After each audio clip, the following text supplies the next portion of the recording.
Hi,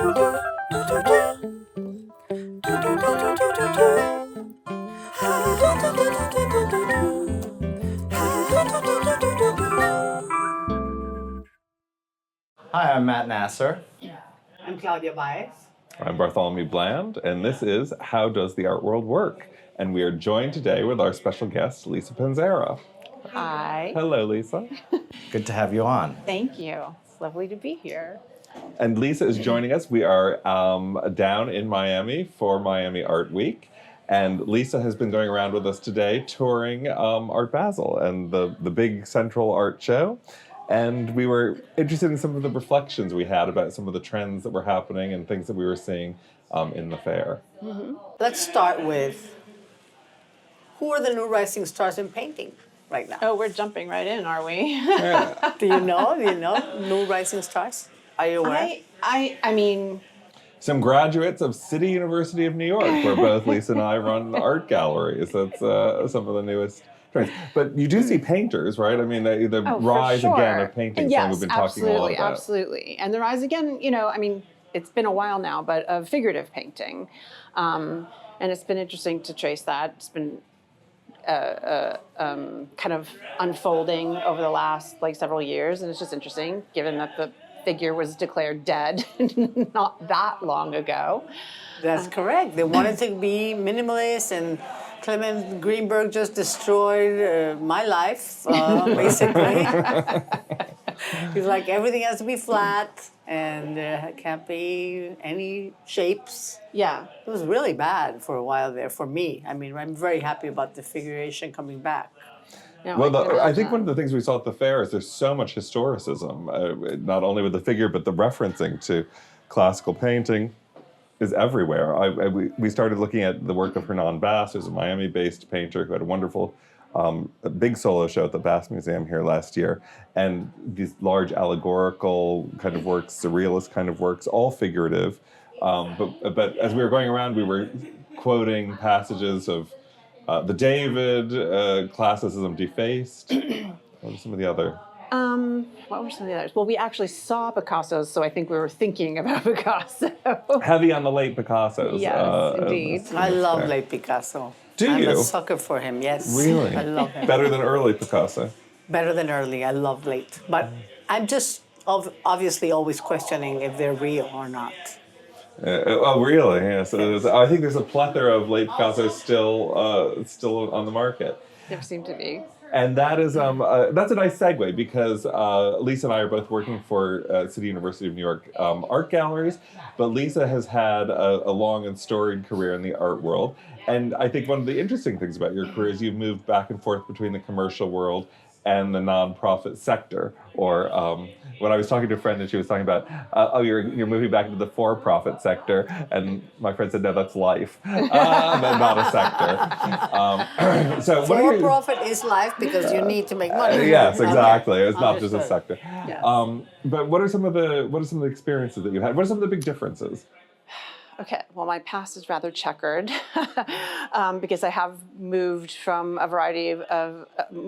to a variety of institutions, and I've worked in the curatorial department at the Guggenheim Museum, which is, quite a large institution, and I have worked as the curator of Guildhall Museum in East Hampton, which is a very tiny organization, and sort of a lot in between. The starkest difference is probably when I did cross over into the commercial world and worked as a senior director for our commercial gallery for 9 years. And then a number of years back, made the switch back and ended up at the Shirley Friedman Art Center. And it's very funny because I thought, well, I always worked in the nonprofit world. I always worked in curatorial, so going back isn't going to be difficult. But in fact, it was a much bigger transition than I realized it would be on a lot of different levels. I think also because we both work for a very, very large university, so getting things done happens at a really glacial pace. And after working in the commercial gallery world, you're just like, this collector needs to see this work, pick up the phone, get it here now. And you make it happen. At CUNY, it's a very different process. And so you have to really try to troubleshoot and think about everything in advance, because doing things at the spur of the moment is really difficult. The bureaucracy has the difficulty of the red tape. Yes. So you prefer the commercial world? No, but it is More exciting. in a different way, though. I mean, yes, it's speedier, it's snappier. You're working at art fairs frequently, so you're talking to lots and lots of people. But the sort of rationale behind what you're doing is quite different at the end of the day. Because at the end of the day, when you're in a commercial world, you have to sell the work of art. That's, The point of doing it. It's the point of doing it, exactly. Yeah. Whereas in the nonprofit world, you're thinking in different terms. This is really interesting, and then sort of thinking outward from there of well, let's see, if I showed this work with these other works, what kind of conversation would that create? Right. And it's much more educational. Right, of course, And we you're have essentially educating education. people. You're feeling like you're doing something, giving back. And also realizing essentially that just because something doesn't have a commercial application or a high degree of commercial value doesn't mean it's intrinsically not interesting or has an aesthetic value, even if it can't be monetized. Exactly. And so that's a kind of privilege in and of itself. I mean, you've worked at La Mama and the nonprofit. And I've also worked the on commercial both, and the glacial pace is what made me run screaming away. But I totally understand your point, and I also have felt like I was in a ring of hell in an art booth at an art fair. So, what interesting walking around today, talking about this. There's been this downturn in the market the past few years. And I think it's helped the quality of the art fairs. I think at Armory Show this past year, and this iteration of what I've seen of Art Basel has been much better. When the market was flush and people were buying NFTs and throw anything up on the wall. I guess it's challenged people. You'd think maybe to be more conservative, but I had to pick, even within that, good versions, prime things, because it's become, that the commercial side of things kind of helps the curatorial side of things. When it gets tough. I don't know. That's the capitalism of, Or maybe we just were lucky and hit good booths. That's possible. I don't know. I was seeing.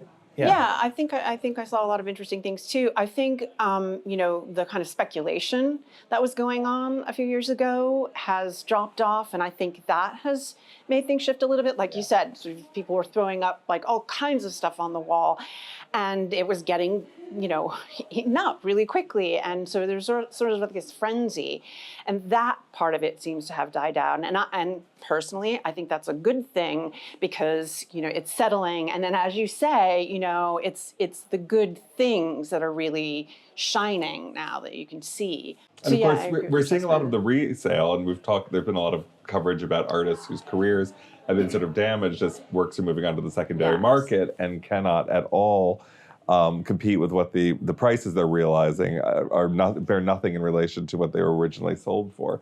And I think that's the dark side of this, is it's entirely possible to lose a great deal of money in the art market, not just as the artist or the commercial gallery, but the collector can often be left holding the bag at the end of these kind of frenzied sessions.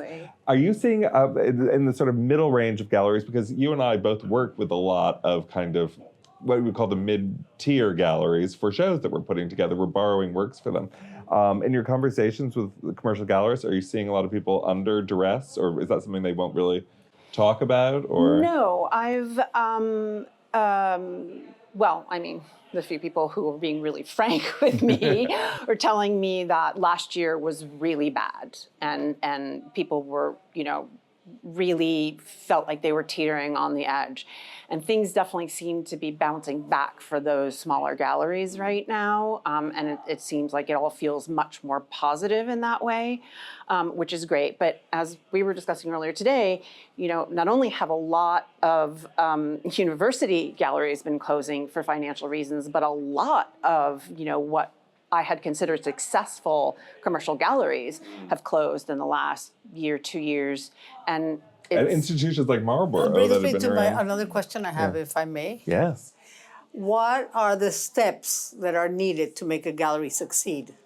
I'll say this, I'm surely not the person that can give that formula, but having, as I said, come from the nonprofit world into this commercial sector, there was this moment of realization when I was doing all of this, sort of like accounting work and receipts and, invoicing. I was like, oh, we're just a small business. Like, the owner of the gallery is a small business owner, and this needs to run like a business. And I think a lot of galleries don't necessarily do that. And I think a lot of galleries aren't necessarily very strategic. I don't think they have, a set plan, a set program. And I don't think that you have to stay completely wed to that, because you need some, ability to move and adjust. But I think that you have to realize that So what would you do? Like cut out artists that don't sell? You run it like a business.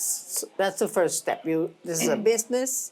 We're going to make money. Mm-hmm. So in order to achieve that, what do you do? I think it's really tough. You have a roster of artists, but when you're choosing those artists, you're sort of second guessing. Can I, do I think I can sell these? And I think it doesn't always have to be that you're thinking about it from a financial standpoint, because a lot of this is also convincing people that this artist that you believe in is worthwhile and that this work is worthwhile. So it's also a matter of like conveying that confidence and, speaking with people and hopefully, sort of cultivating that interest and that knowledge and that side of it. So, it's part strategy, but there's no real formula. I was speaking to some friends who are small gallery owners, pardon me, last night, and we all just sort of agreed at the end of the evening. There's no one way to do it, and part of it is strategy, and part of it is psychology, and part of it is the strength of the work. And one of my friends sort of talked about herself. She called herself a matchmaker. And I thought that was a really interesting way to think about it. She doesn't think of herself as, a salesperson. She thinks of herself as someone who's matching the right work with the right person. And I think that's a different way of approaching, being a gallerist, but it's one that I truly appreciate. I thought it was very interesting what you told me when we were walking around today, and the booth shall not be named, but you're like, this booth is all over the place. And I thought about that, and I thought of like, oh yeah, you're in an art fair, you're at a gallery, you want to sell. So you'd think the impulse would be, let me get a little bit of everything I have so that maybe I can get, but it might actually hurt the gallery because it doesn't have that clear sense of this gallery's vision, which kind of bridges the gap between nonprofit and profit of having a curated, nice selection. Exactly. Yeah. And the problem for the gallery, obviously, is if you bring that tightly, curated show and nothing sells, you're out a considerable amount of money for having done the fair. But that's where the whole strategy thing comes in, because you're basically second guessing. What do I think might sell in Miami versus what do I think might sell at Art Basel. And those are two different things. Yeah. And how it's, do you shift? And when you were talking about the financial implications, I think there's also the element of that the art world does run on relationships. And if you sort of cut loose, for instance, an artist who isn't selling well that year, Are they going to be picked up by someone else? Are the other artists going to hold a grudge, against you for doing something like that? It isn't just a sort of cut and dried. Do the numbers add up? Are you going to carry an artist that has more prestige as a kind of figurehead, even if they're kind of a loss leader for you? Right. Those are Well, I think a lot of galleries, the secondary market work that they sell kind of covers the primary work that they're showing. So that gives them the sort of financial stability in order to take some risks with lesser known artists or more emerging artists. And haven't the art auction houses increasingly sort of gobbled up that secondary market? Is that really I mean, the auction houses have really moved into a lot of different territory. I mean, also consulting. I think consulting didn't used to be, work on the level that it does now. Certainly 20 years ago. So yeah, that's basically a middleman now between you and the client. So you need to have a relationship with the consultants as well as the clients or the collectors. I think you're right. The relationships is key. So for an artist that's now wanting to show in a university gallery, in one of your galleries, what are some tips that you can give them to help them, and as opposed to wanting to sell in a commercial gallery or get an agent or that world? Where's the differences there? What do you think? Well, you do some solo shows and I don't, and I think that's a big difference, because you can offer a kind of plum to someone who is maybe early on in their career, or someone who's older and been forgotten and maybe sort of coming back, and that's a real platform. If you're doing big group shows and thematic exhibitions, I'm almost always looking for them as than the other way around. So it's more curatorially driven rather than one particular artist. No, I think it's a really, really good point. And the approach obviously works very differently when you're doing a solo show, especially with an artist who, let's say isn't a painter that has discrete works that go up on the wall. Perhaps they're, installation based, or they have, they're multimedia.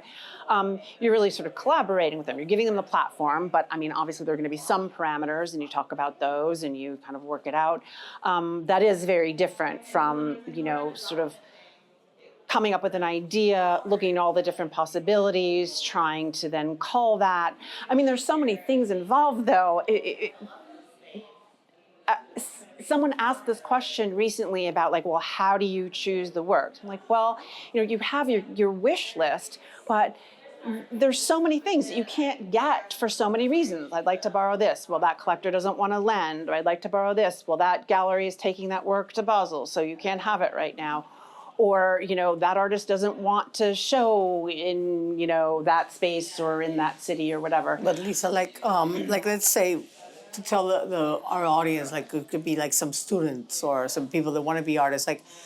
For example, would you suggest that they take go get a master's degree at Columbia University or at NYU? Do you go looking for rising stars? Do you personally go to university graduate?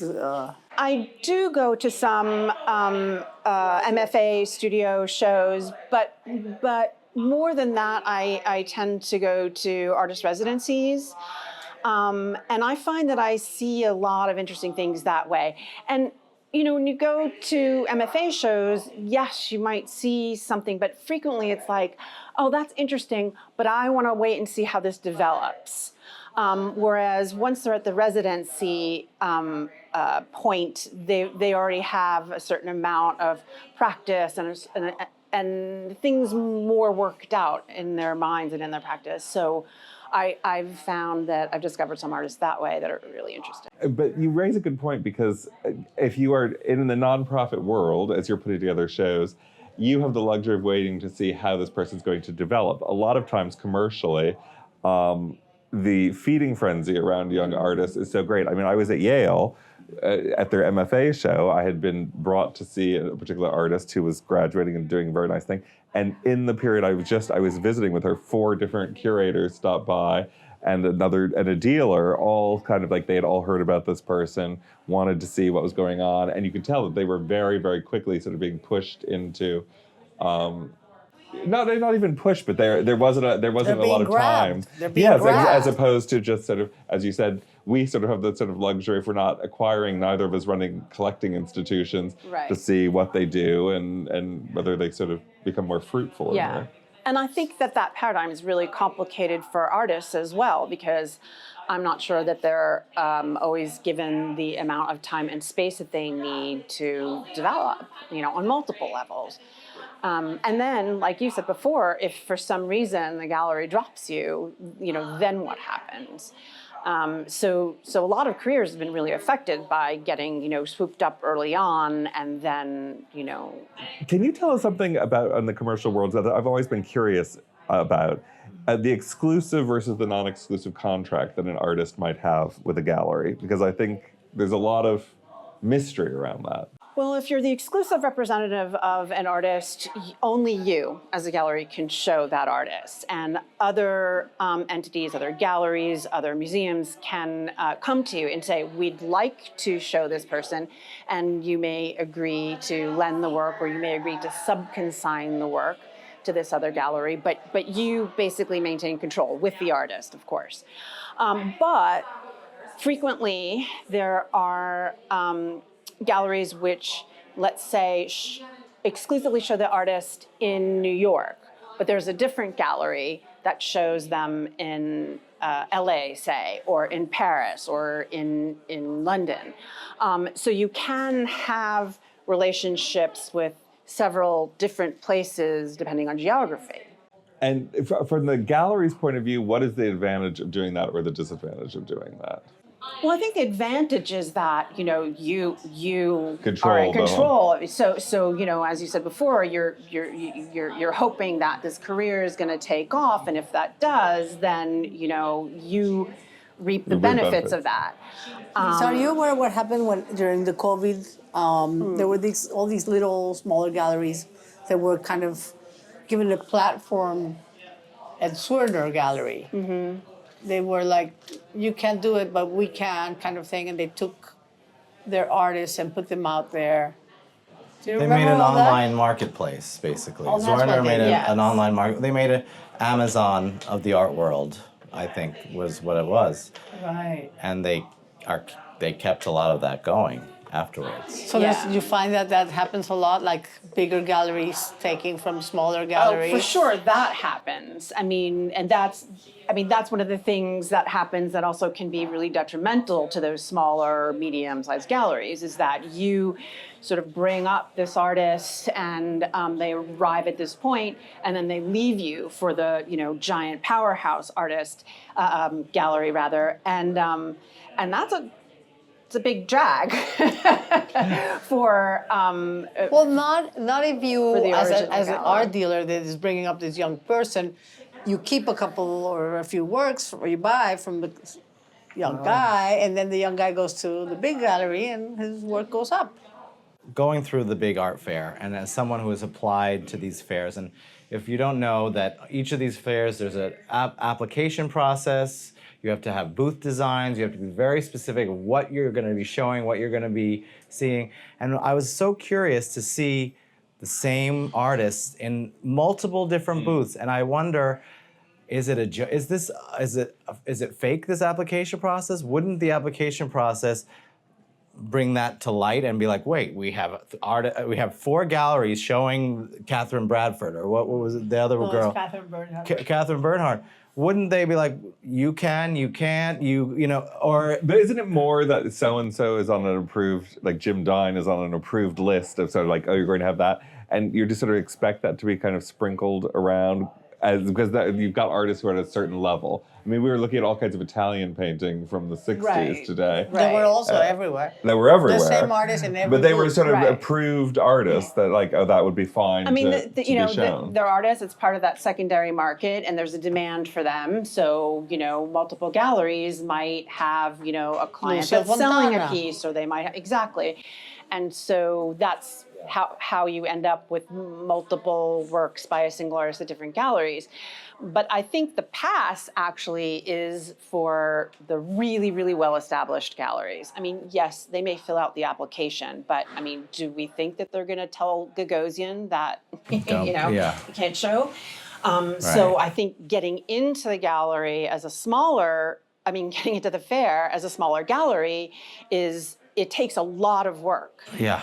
But I think once you're established, you have a momentum and you're given more of a pass. Yeah. I assumed as much, but now it's nice to confirm that.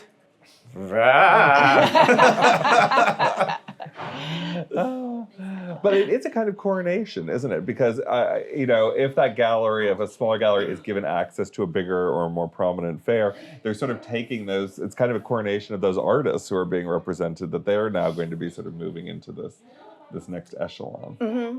Yeah.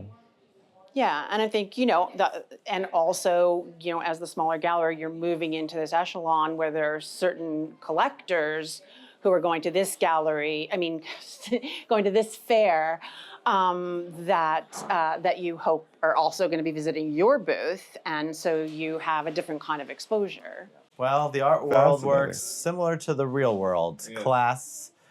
Caste system. It's definitely a microcosm, I think, Yes. Well, we were talking earlier today about, the joy of selling art, like why shouldn't it be sold on QVC and multiples? And it's only sort of the status that keeps that from happening. I think it's a great idea, the QVC channel. Yes, either that or the conveyor belt bringing the art That's past a brilliant idea. I love that idea. TV. Gagosian TV, it's the GTV. It's one of the only markets that's completely not transparent, right? Like even real estate deals, like there has to be like a write-up, there are records, right? But that's not the case in the art world. So there's a lot of secrecy and a lot of like playing it really close to the vest, and you never see prices like out in the open, and you always have to ask someone, and sometimes they won't even give it to you if you ask, if you're not the right person. So that's a big factor. And that's why we'll be able to do 1 million of these shows. No one will tell us. The mystery of the veil, yes, the seventh veil being removed. Well, thank you for joining us today. Thank It's you been for having me. wonderful. It was It's been really wonderful. fun. Font Thank of you. information. Thank you. I'm Claudia Baez I'm Matt Nassar. I'm Bartholomew Bland, and this is How Does the Art World Work? with Lisa Panzera.